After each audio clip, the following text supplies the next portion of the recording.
A nossa próxima estatística é uma queridinha muito maravilhosa, que você que pega ali o seu trabalhinho de genética de populações para ler, que pega um trabalho de filogeografia, com certeza já viu, já ouviu falar. É quem? É o FST maroto. O FST é o Índice de Diferenciação Populacional. Como assim, Nath? Isso significa que ele avalia se as populações estão diferenciadas entre si. Então, se há uma organização distinta entre essas subpopulações, de tal maneira que eu possa dizer que há uma diferenciação genética entre as subpopulações que eu estou avaliando. Como calculamos FST? Vamos lá. Considere aqui novamente, então, que nós temos as nossas subpopulações, os nossos grupos aqui, que estão dentro de um conjunto maior, que é a população total, circunscrita aqui por essa elipse. Eu falei círculo, né? Mas é uma elipse amarela.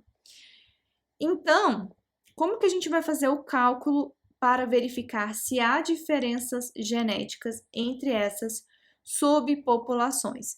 Primeiro, você vai precisar da heterozigosidade esperada total, que é o nosso HT. Comparação, então, a proporção vai ser em cima dela. Colocamos aqui embaixo o nosso denominador. Então, vai ser a heterozigosidade esperada da população total menos a heterozigosidade esperada média nas subpopulações, ou o nosso famigerado HS. E aí, então, quando eu faço esse cenário de comparação, eu consigo estabelecer se há diferença entre essas subpopulações ou não.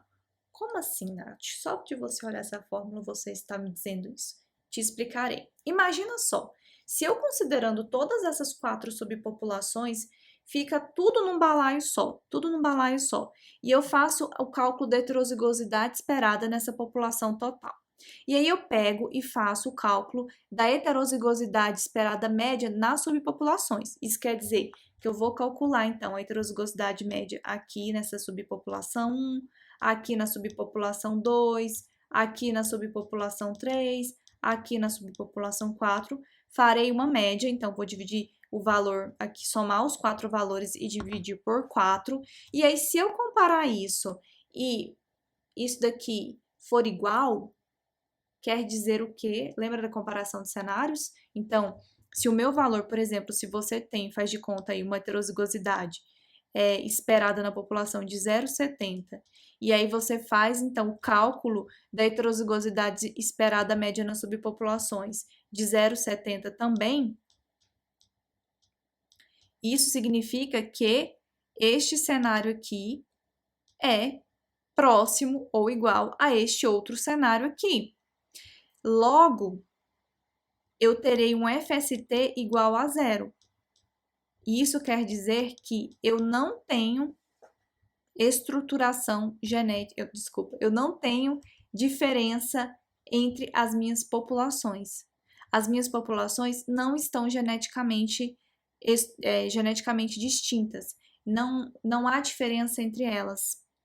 Percebe? Então, isso é bem interessante. Eu acho que você conseguiu compreender certinho. Qualquer coisa me fala aqui que a gente conversa a respeito, mas a gente comparou cenários. Então, isso implica dizer que a gente tem nessas populações acasalamentos ao acaso.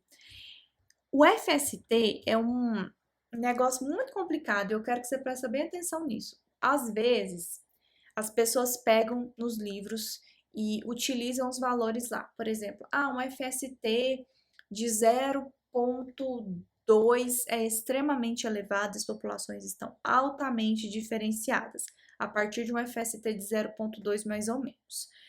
O que acontece? Depende muito também da espécie que você está avaliando, porque a gente precisa sim olhar para essas métricas dos livros, né? E isso norteia o nosso entendimento, norteia as nossas interpretações. Mas você também tem que olhar para o organismo, criatura, que você está estudando. Qual que é a ecologia, qual que é o nicho, qual que é a espécie, o gênero. Por que eu estou te falando isso? Porque talvez, para a espécie que você estuda, você vai ter uma diferenciação de 0,05 como a maior que aquela espécie poderia ter. Então, você começa a comparar no cenário da ecologia da espécie, entendeu? Então, se essa espécie, por exemplo, se você encontra um resultado aí de 0,06, vai ser uma coisa assim muito absurdamente elevada, entendeu? Então, sempre tem isso em mente. A gente olha esses valores que estão nos livros, mas a gente também tem que olhar para as características das nossas espécies. Ah, Nath, mas eu não tenho trabalho para minha espécie. Olha para as espécies irmãs, dá uma olhada aí no que tem na literatura, para que você consiga observar também os aspectos ecológicos, dessas espécies, ou os aspectos ecológicos nessas populações, históricos e tudo mais, tá? Inclusive, esse livro aqui do Hartley Clark, eles colocam certinho pra gente os valores aqui, de acordo com o RITE 78, orientações assim para interpretação de FST, tá? Então, basicamente, o que ele fala é o seguinte, que a amplitude de 0 a 0,005 pode ser considerada indicativo de pequena diferenciação populacional.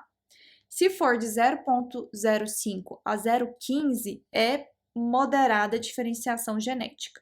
Se for de 0,15 a 0,25, grande diferenciação genética. E acima de 0,25 é tipo assim, muito grande. Tem alguns autores que consideram a partir de 0,2, como eu te falei. É o caso do pessoal do Rowe et al., que traz esse conceito dentro do livro de evolução molecular, tá bom? Só que eu também quero te falar uma outra coisa que é importante nesse contexto. Às vezes a gente encontra um FST muito elevado. Por exemplo, você pode encontrar um FST igual a 1, que seria o máximo, né? O FST, ele não, diferente do FIS, você não encontrará valores negativos para FST. O máximo que você vai encontrar é um valor de 1, tá? Então, algumas pessoas utilizam esse valor de FST para colocar como argumento de que temos espécies distintas nas populações que estamos estudando. Quero te dizer que você não pode utilizar o FST como um critério para identificar espécies. Esse é um erro que as pessoas cometem bastante. É claro que espécies distintas, se você for calcular o FST, coletar populações de espécies distintas, a gente pode sim encontrar um FST igual a 1. O que eu estou querendo dizer para você é que o FST igual a 1 não pode ser utilizado como um critério para definir espécies. Espécies nós definimos com análises filogenéticas, filogenômicas e não com o valor da estatística F. Beleza? Beleza.